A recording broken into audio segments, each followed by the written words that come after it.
Welcome to the deep dive.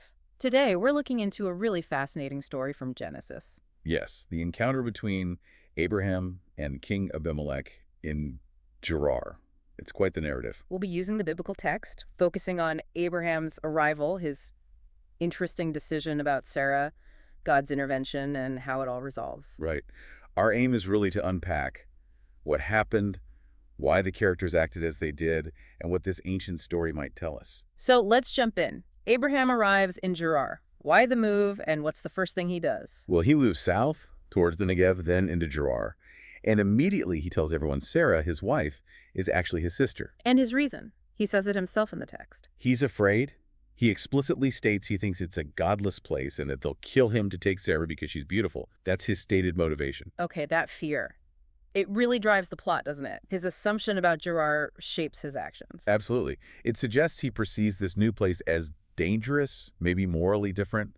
And based on this, Abimelek, the king, Yeah. well, he believes him. Believes Sarah is his sister and therefore unmarried. Exactly. So he takes her into his royal household, probably with the intention to marry her, as was common. But that's not the end of it. Things took a sharp turn. A very sharp turn. God intervenes directly. He comes to Abimelek in a dream. What happens in this dream? It's pretty dramatic. Extremely. God tells Abimelek flat out the woman is married and warns him that he's as good as dead because he took her. Wow. How does Abimelech react to that? In the dream, I mean. He protests. He insists he acted in good faith, with a clear conscience, based on what Abraham and Sarah both told him. He even asks God, Lord, will you destroy an innocent nation? That's quite a defense. He's claiming innocence before God. Yes, and God actually acknowledges it. God says, yes, I know you did this with a clear conscience, and so I have kept you from sinning against me. That is why I did not let you touch her. So God prevented the sin from actually happening. What does God tell him to do then? The instruction is clear. Return Sarah to her husband.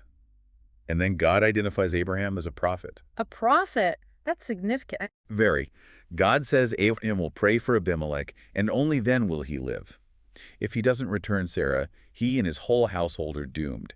It's a life or death command. So Abimelech wakes up. What's the immediate aftermath? He doesn't hesitate. First thing in the morning, he calls all his officials, tells them everything that happened in the dream, and the text says they were very frightened. I imagine so. Then he confronts Abraham directly. He does. He calls Abraham in and asks, what have you done to us? How have I sinned against you that you have brought such great guilt upon me and my kingdom? He's demanding answers. He calls it a great sin Abraham brought upon them. He's holding Abraham accountable. Absolutely. He says Abraham did things that should not be done. It's a strong rebuke. How does Abraham respond to this confrontation? What's his defense?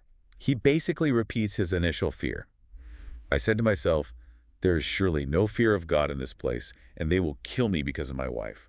So fear again. But then he adds something else, doesn't he? A detail about Sarah. Yes, this is where it gets more complex. He reveals, besides, she really is my sister, the daughter of my father, though not of my mother, and she became my wife. A half-sister. So technically not a complete lie. Technically true on that point.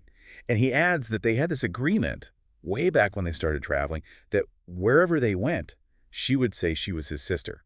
So a long-standing arrangement born out of fear, but still deceptive in its application here. Precisely. The intent behind the partial truth was to mislead. How does Abimelech handle this revelation? He's been deceived, potentially put his whole kingdom at risk. His reaction is, well, remarkable. Instead of anger or punishment, he shows incredible magnanimity, really. What does he do? He gives Abraham sheep, cattle, male and female slaves. He returns Sarah to him. And then he gives Abraham 1,000 shekels of silver. 1,000 shekels. Why? What's that for? The text says it's given to Abraham for Sarah, kind of like compensation or a public vindication, to cover the offense against you before all who are with you. You are fully vindicated. It clears her name publicly. So it's about restoring honor and setting things right. And he doesn't kick Abraham out either. Quite the opposite. He tells Abraham, my land is before you. Live wherever you like. It's an act of reconciliation and generosity, despite the deception he faced. Okay, so Sarah is returned, gifts are given. How does the story finally resolve? There was that divine threat hanging over Abimelech. Right. The resolution comes through prayer.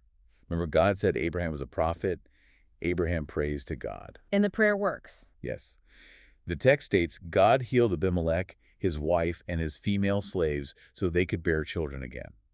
Apparently, God had temporarily closed their wombs because of the situation with Sarah. So The divine consequences lifted through Abraham's prayer, fulfilling God's word from the dream. Exactly. It ties everything together, the warning, the restitution, the prophetic role, and finally, healing and restoration. So looking back at this deep dive, what are the key takeaways? It's quite a story. Well, you clearly see Abraham's fear leading him into this pattern of deception.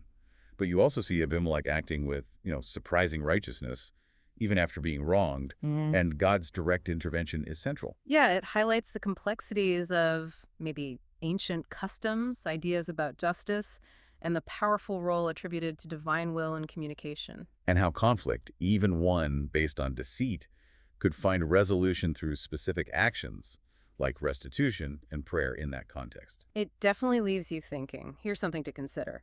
How do you weigh Abraham's actions here? His fear seems genuine, but the deception is clear. How does that sit alongside his status as a central figure of faith? That's the lingering question, isn't it? What does this story suggest about justice, about innocence, about how divine will operates, especially within that specific historical moment? It's a narrative that really pushes you to examine motivations and consequences from multiple angles.